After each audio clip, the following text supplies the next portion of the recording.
Hello, welcome. This is Blockchain Bloom, the blockchain educator. I'm Metal Pink, and in today's video, I'm going to talk about that actually Binance holds Bitcoin withdrawals for the second time in 12 hours. So what's happening here? Let's talk about it.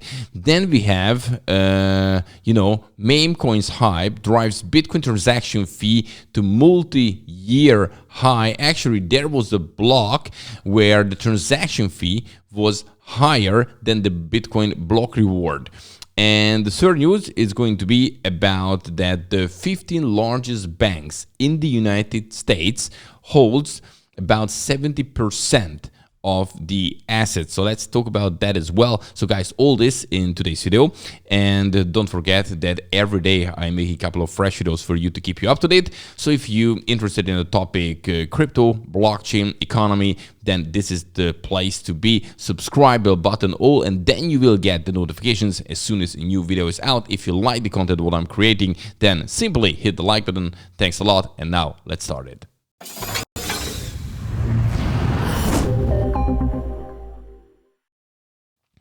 Okay, and for a start, as usual, let's have a quick look at the Bitcoin price, which is down actually now 3% in the last 24 hours. Bitcoin under 28,000, 27,953 US dollar. Ethereum is also 2.5% down, about 1,858 US dollar. When we're looking at the gainers, we do have some. There is Stacks up 10%. Pretty much that's it, actually, not some. Cosmos, that's not significant at all. And when we're looking at the losers, Pepe is now down 11% after the crazy ride. Sui is down 11%. That one goes down for a while since it was launched a couple of days ago. PancakeSwap 10%, and a couple of other tokens also going down right now.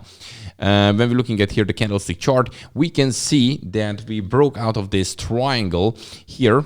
Right here, you can see here on the daily Bitcoin chart, and actually we were held at the moment at this level. We went all the way down to 27,605 so far, and then we came back here to this support level. But if we break further, then this could be actually the next level I'm watching, and after that, this is around 26,000 ish. This is around the 200 weekly moving average, which is actually an important line.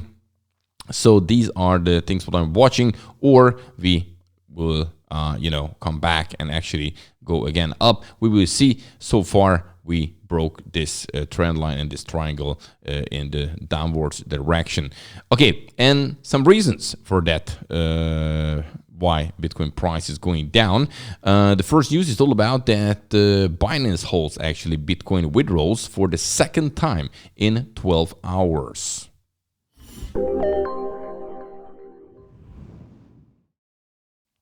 So what's happening here? Many people would ask, because Binance holds withdrawals, Bitcoin withdrawals for the second time in 12 hours. So actually everything else is fine, just the problem with Bitcoin. So the cryptocurrency exchange said it temporarily closed BTC withdrawals due to large volume of pending transaction. So this is the main reason for it.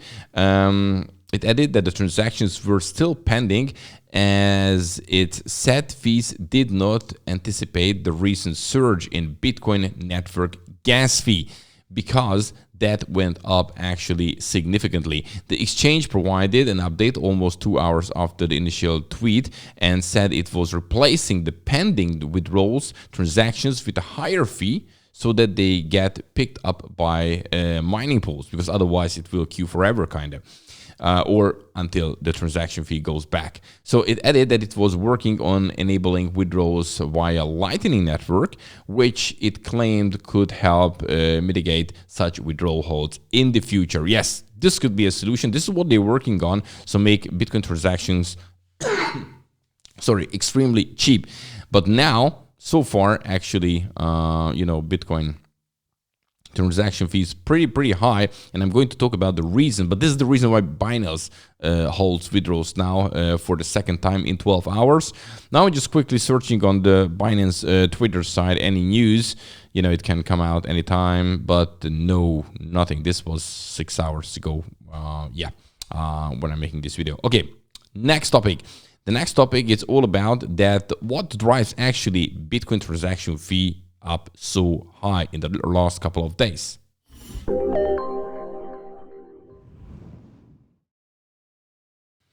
So the reason why Binance, holds withdrawals is the increase in Bitcoin transaction fees, and there is transaction skewing. But what caused this kind of problem? And we can see that the meme coin hype drives Bitcoin transaction fees to multi-year highs. And then you would wonder, what meme coin? Bitcoin? What are we talking about?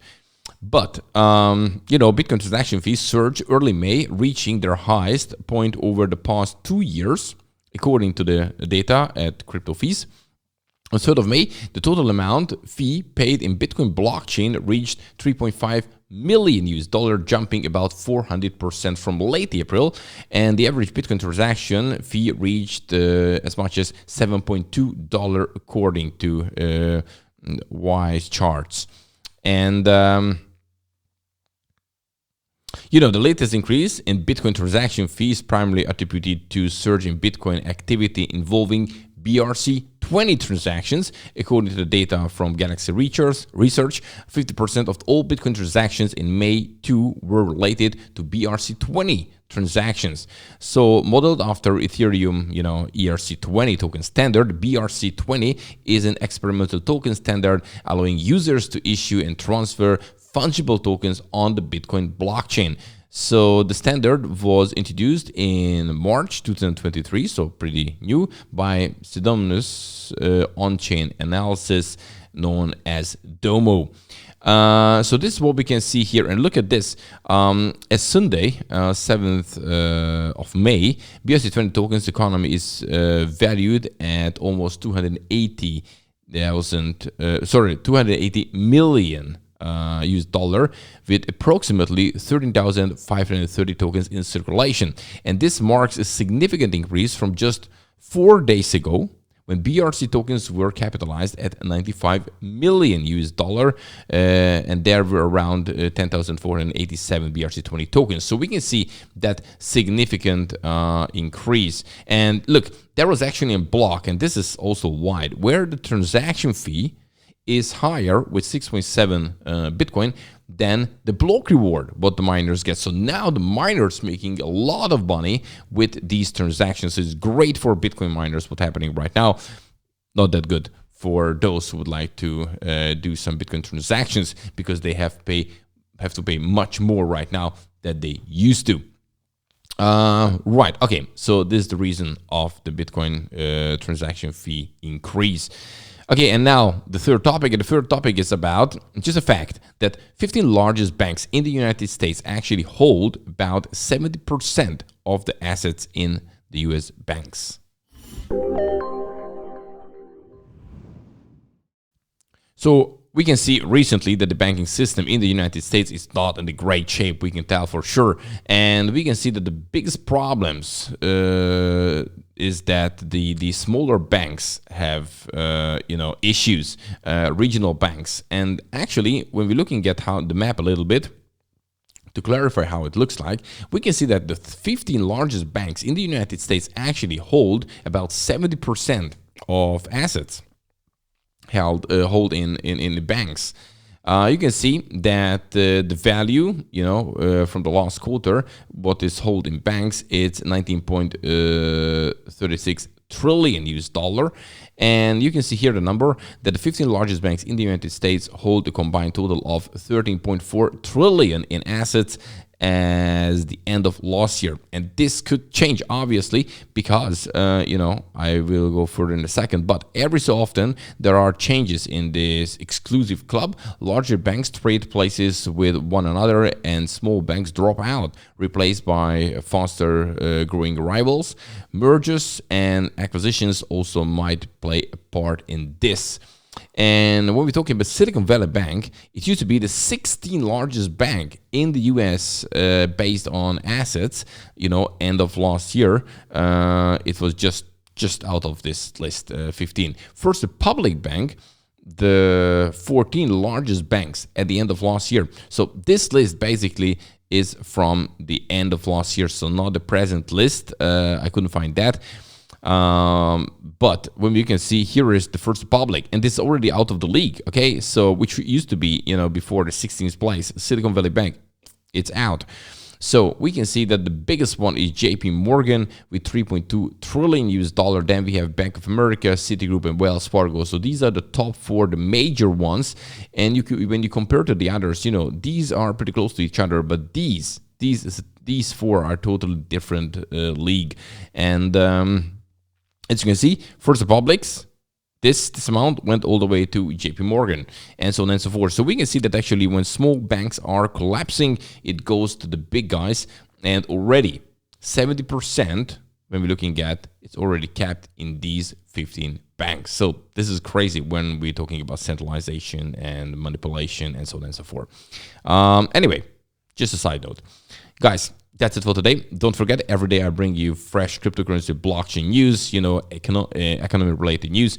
So if you would like to keep yourself up to date, I think it's very important, then simply subscribe to this YouTube channel. Subscribe button all, and then you will get the notifications as soon as a new video is out. And also, if you like the content I'm creating, then simply just hit the like button. Highly appreciate it. Let's see you in the next one. Have a good one. Bye-bye.